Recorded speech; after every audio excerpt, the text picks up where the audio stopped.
Nous sommes en Suisse, à Villars-sur-Olon, pour The Majestics UCI Grand Fun de Suisse. Le défi du week-end est colossal, un contre-la-montre de 7 km 400 avec 467 mètres de dénivelé pour grimper le col de la Croix à près de 1800 mètres d'altitude.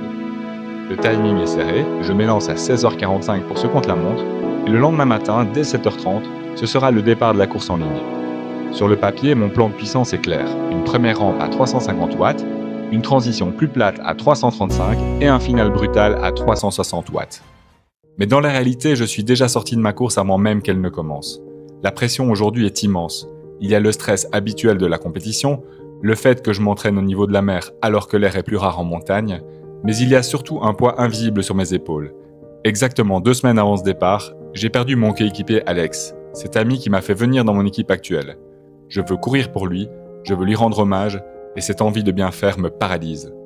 Heureusement, Céline est là, tout comme son frère Florian et mes amis Sylvia et Robert, venus m'encourager.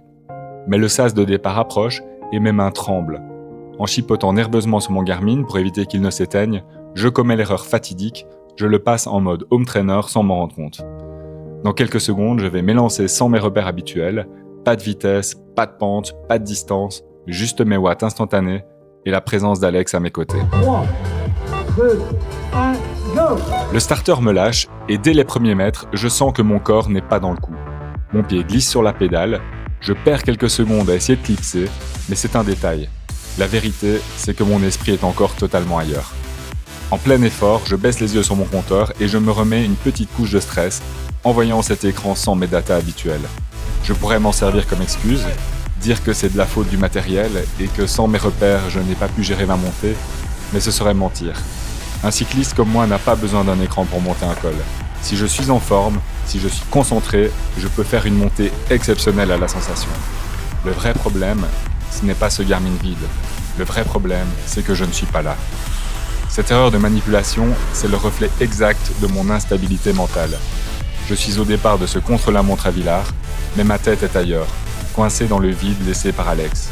Ce Garmin n'est pas une excuse, c'est un miroir.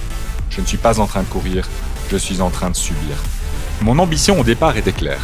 Rattraper le coureur parti 1 minute avant moi.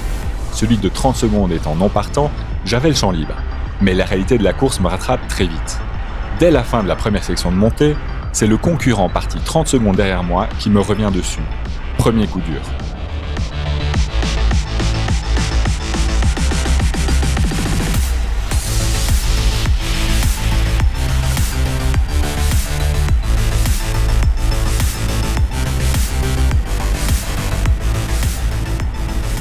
Pourtant, sur la partie plane, je retrouve un peu de rythme. Je parviens à le repasser et ensemble, nous commençons à dépasser des coureurs plus lents.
Mais dès le début de la dernière rampe de 3 km, la pente se cabre à nouveau.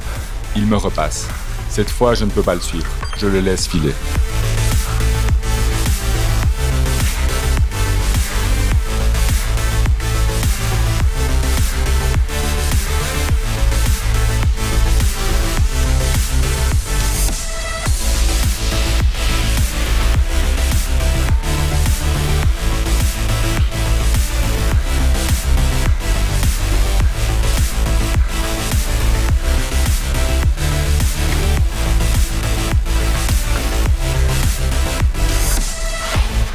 C'est le moment que je choisis la voiture de Florian pour me dépasser.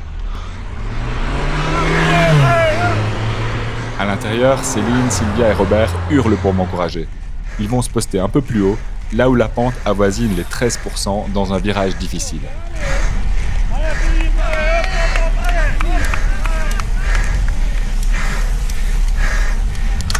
Quand j'y passe, la salve d'encouragement me redonne un coup de fouet, mais mes jambes sont pleines de toxines.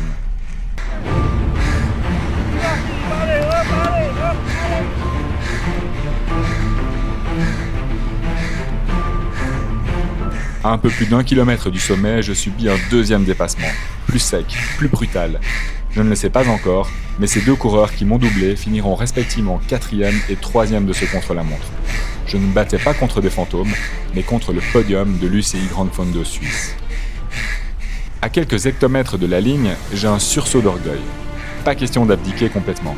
Je jette mes dernières forces sur les pédales et je parviens à doubler la championne du monde de la spécialité à quelques mètres seulement de la ligne d'arrivée, au sommet du col de la Croix. Une fois la ligne franchie, je m'effondre sur mon guidon. Je n'ai plus d'air, plus de jambes. Persuadé d'avoir complètement raté ma course et d'échouer aux alentours de la 10e place, j'apprends plus tard le verdict. Je signe un chrono de 24 minutes et 24 secondes, bon pour une 6e place, à seulement 18 secondes du top 5. Le vainqueur, lui, était sur une autre planète, repoussant le second à plus de 2 minutes 40. Malgré le deuil, l'altitude et le stress, le niveau physique était là. Mais sur le moment, la seule chose que je cherche, c'est de l'oxygène. Un mot pour tes fans ?